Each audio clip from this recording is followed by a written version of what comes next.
हरिओम तत्सत। जन्म कुंडली विश्लेषण। इस विश्लेषण को देखने से पहले कुंडली कैसे देखते हैं वह वीडियो देखना जरूरी है। आप मेरे डिस्क्रिप्शन में भी देख सकते हैं। और कुंडली जब बनाकर आपको भेजी जाती है वह 30-35 पेज की कुंडली होती है। इसमें संपूर्ण फलादेश उपाय सब कुछ लिखा गया है। यहाँ सिर्फ आपको समझाने के लिए एक छोटा वीडियो में बना रहा हूँ। सबसे पहले हम सूर्य के विषय में चर्चा करते हैं। तो सूर्य इस कुंडली में 10वें भाव के स्वामी हैं, पिता राज रोजगार के स्वामी हैं। और सूर्य अपने से द्वितीय भाव में आमदनी के घर में विराजमान है।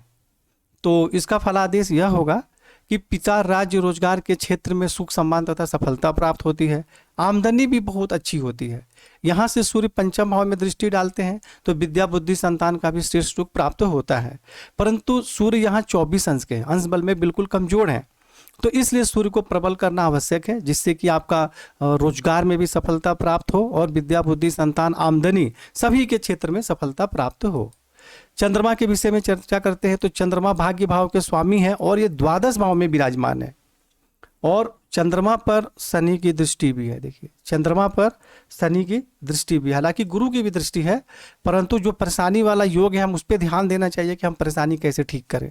तो चंद्रमा भाग्य भाव के स्वामी द्वादश भाव में चले गए, यानी ऐसे व्यक्ति का भाग्योदय जन्म स्थान से दूर या बाहरी स्थानों के संपर्क से होता है। परंतु शनि से चंद्रमा पीड़ित भी हो गया तो भाग्य की उन्नति में कठिनाइयों का सामना करना पड़ता है। उच्च शिक्षा प्राप्त करने में भी परेशानी होती है, मानसिक परेशानी बनी रहती है, आंखों से संबंधित भी समस्या होने की संभावना बहुत ज़्यादा रहती है और खर्च भी फिजूल होता है बहुत ज़्यादा। तो इसलिए यहाँ पे चंद्रमा को जो है उसका मंत्र जाप करना या इससे संबंधित जो उपाय बताए गए हैं वह करना जरूरी है और शनि से संबंधित दान एवं उपाय करना आवश्यक है। मंगल के विषय में चर्चा करते हैं। तो मंगल इस कुंडली में 6th भाव के स्वामी हैं और लग्नेश भी हैं। और मंगल यहाँ द्वितीय भाव में विराजमान है। तो द्वितीय भाव में विराजमान है तो शारीरिक स्वास्थ्य सौंदर्य सम्मान प्रतिष्ठा में वृद्धि होगी, धन एवं कुटुंब का श्रेष्ठ सुख प्राप्त होता है। यहाँ से मंगल पंचम भाव में दृष्टि डालते हैं अपने से चौथे भाव में। तो पंचम भाव में दृष्टि डालेंगे तो विद्या बुद्धि संतान का श्रेष्ठ सुख प्राप्त होता है। यहाँ से मंगल आयु भाव में दृष्टि डालते हैं तो आयु में वृद्धि होती है। और मंगल यहाँ से 9वें भाव में भी दृष्टि डालते हैं अपने नीच राशि में। ग्रह नीच राशि में विराजमान होते हैं उसका फलादेश अलग होगा।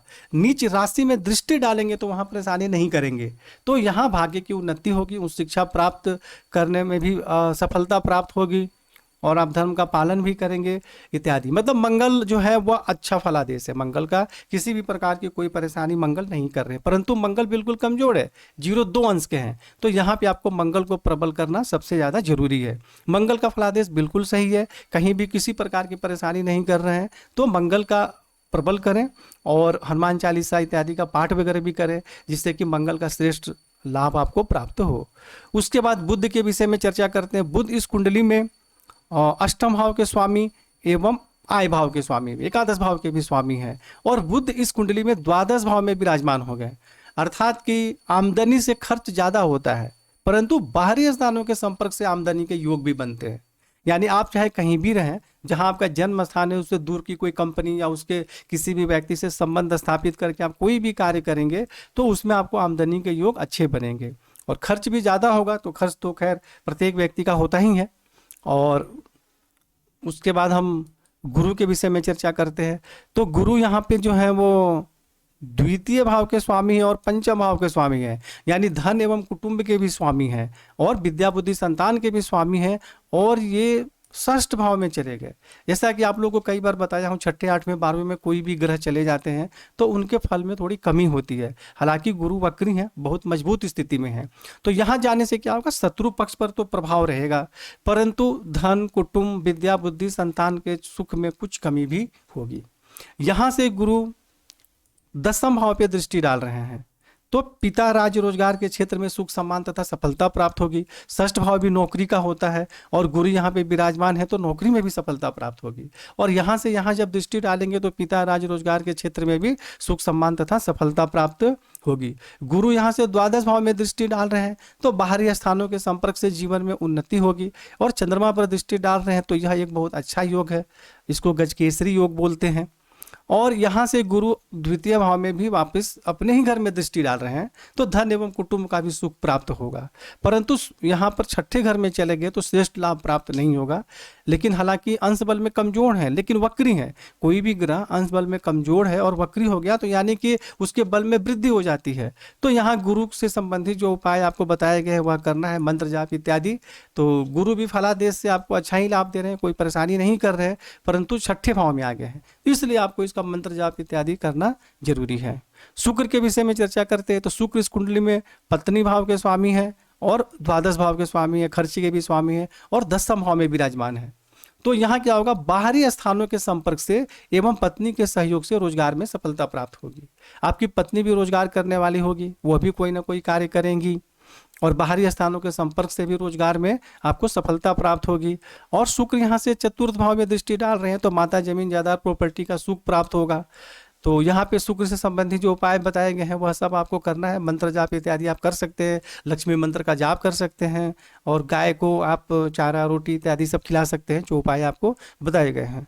उसके बाद हम शनि के विषय में चर्चा करते हैं। तो शनि इस कुंडली में तृतीय भाव एवं जमीन जायदाद प्रॉपर्टी के स्वामी हैं, यानी भाई बहन के स्वामी है और माता भूमि भवन के स्वामी है। और शनि यहाँ नीच राशि में विराजमान हो गए, परंतु यहाँ शनि नीच राशि में विराजमान होकर वक्री हो गए, तो अर्थात इनको नीच नहीं माना जाएगा। नीच का जो फल होता है उससे वो बाहर निकल गए, या नीच का जो वैल्यू होता है इससे ये आगे निकल चुके हैं या ऊपर निकल चुके हैं। इसके विषय में विस्तार से आप लेख मेरे वेबसाइट में पढ़ सकते हैं।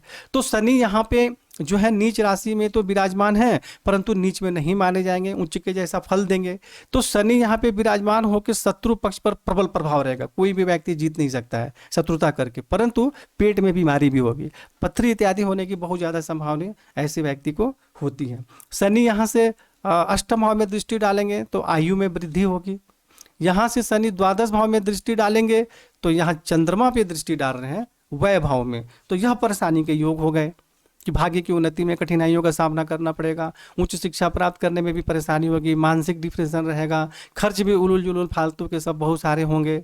तो अब देखा आपने कि शनि यहाँ फायदा भी दे रहे हैं, यहाँ नुकसान भी कर रहे हैं। तो एक ही ग्रह लाभ और हानि दोनों देते हैं, तो उन सभी को समझ कर ही हमें आगे बढ़ना चाहिए या उपाय करना चाहिए। शनि यहाँ से तृतीय भाव में भी दृष्टि डाल रहे हैं, खुद के घर में, खुद के स्वामी तो चले गए षष्ठ भाव में, परंतु वापिस यहाँ से इन्होंने देख लिया अपने भाव में, तो पराक्रम में वृद्धि होगी, भाई बहन का सुख प्राप्त होगा। तो यहाँ पे आपको शनि से संबंधित उपाय करना जरूरी है, क्योंकि शनि चंद्रमा को पीड़ित कर रहे हैं और यह मतलब कि जीवन की उन्नति में बहुत रुकावट डालेंगे, भाग्य की उन्नति में भी रुकावट डालेंगे। तो शनि से संबंधित जो आपको दान उपाय बताए गए हैं वह करना जरूरी है।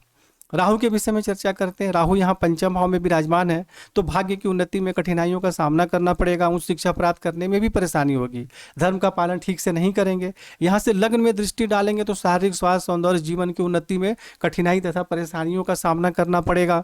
और जब भी राहु की दशा आएगी तो आपके मन को इधर उधर भटकाएगा, गलत रास्ते पर भी ले जाएगा, तो यह सब भी आपको समझना जरूरी है। तृतीय भाव में दृष्टि डालेंगे तो पराक्रम में तो वृद्धि होगी, परंतु भाई बहन से परेशानी भी होगी। यहाँ से राहु पंचम भाव में दृष्टि डालेंगे, विद्या बुद्धि संतान के क्षेत्र में कठिनाई तथा परेशानियों का सामना करना पड़ेगा।